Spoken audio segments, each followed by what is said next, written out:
Dobrý deň, milí priatelia. Milí šiestáci, v tomto videu si spoločne so mnou môžete pomenovať tieto 4 uhly, ktoré tu máme. Samotné vysvetlenie, ako prebieha pomenovávanie uhlov, som dával v tomto výučbovom videu. Odkaz máš klasicky hore v karte, ale to už verím, že veľmi dobre poznáš.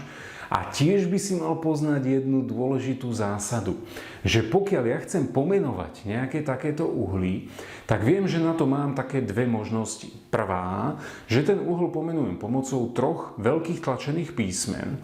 A druhá, že ten uhol pomenujem pomocou jedného písmenka gréckej abecedy. To som zase ukazoval v tomto výučbovom videu, takže keď chceš, kľudne si pozri, aké písmenka gréckej abecedy by si mal poznať.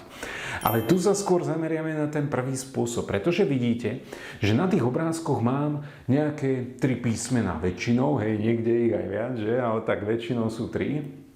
A ja potrebujem ten uhol podľa tých písmen jednoducho správne pomenovať. Takže tá hlavná zásada, ktorá tam je, že vrchol toho uhla v rámci pomenovania musí byť vždy v strede.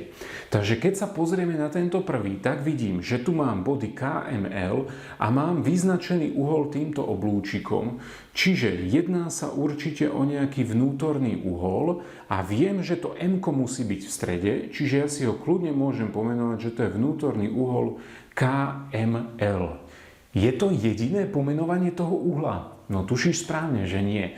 Pretože to písmeno M, ak by malo byť stále v strede, tak ja si predsa môžem zameniť tie písmenká L a K a stále je to ten istý uhol. Vnútorný uhol LMK alebo KML. Jediná vec, ktorá tam musí byť splnená, je, že to písmenko M musí byť vždy v strede a následne máte dve možnosti, ako ten uhol môžete pomenovať. Jednu z nich si vyberte. Ja som tu uviedol obidve, aby ste v tom videli, že aj jedna, aj druhá by bola správne. Príklad B. Dobre, OK, keď už som si ukázal, že tu existujú dve možnosti, takisto budú existovať aj tu. Ale musíš si dať pozor, že v tomto prípade to bol uhol vnútorný, ale v príklade B to bude uhol vonkajší, pretože my máme vyznačeným týmto oblúčikom vonkajší uhol GDC. Zase musí platiť iba to, že písmenko D ako vrchol toho uhla musí byť v strede. Ak by ťa zaujímalo, že prečo to nedávam do takýchto zvislých čiar, tak je to z toho dôvodu, že ak by som to dal do tých dvoch zvislých čiaročiek, tak ja by som mal zisťovať veľkosť toho uhla. Ale tu ja nezistujem. Ja len chcem ten uhol pomenovať. Čiže v tomto prípade je to vonkajší uhol GDC, alebo mohol by som napísať aj vonkajší uhol CDG. Ale ten bod D ako vrchol musí byť vždy v strede. Čiže keby si napísal, že to je vonkajší uhol DCG, tak to nie je správne, pretože by ten vrchol musel byť v C a on tam nie je. Hej?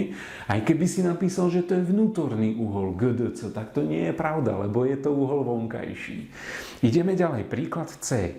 No tak tu už sa mi to trošku komplikuje, ale ja v tom predsa vidím, že jednak sa jedná o uhol vnútorný a keď chcem pomenovať tento vnútorný uhol, tak toto D ma tam vôbec nezaujíma. To je úplne niekde v keli.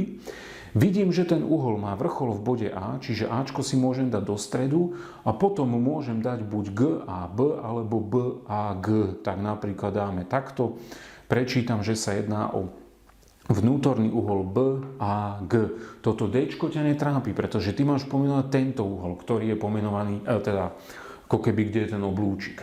A to isté máme aj v D. Zase vidím, že ten oblúčik je tu. Určite sa jedná o nejaký vnútorný uhol. Môžem povedať, že to je vnútorný uhol TVX. Nemôžem, pretože to X musí byť v strede ako ten vrchol, čiže TXV kľudne môžem dať. Prípadne by som mohol dať VXT. Opäť tento bod U, ktorý tu mám, ten ma vôbec netrápi, pretože ja mám pomenovať tento uhol. Hej, čiže VXT alebo TXV. Daj si na to pozor. Keď si budeš pamätať, že ten vrchol uhla je vždy v strede, tak je to v pohodičke. Ja vám veľmi pekne ďakujem za pozornosť. Určite pozri ešte dole do popisu videa, nájdeš tam kopec ďalších videí, ktoré sú zamerané na uhly a ja sa na vás zase teším na budúce. Držte sa, učte sa, buďte zdraví, lajkuj, odoberaj a sleduj ma aj na sociálnych sieťach. Ahoj!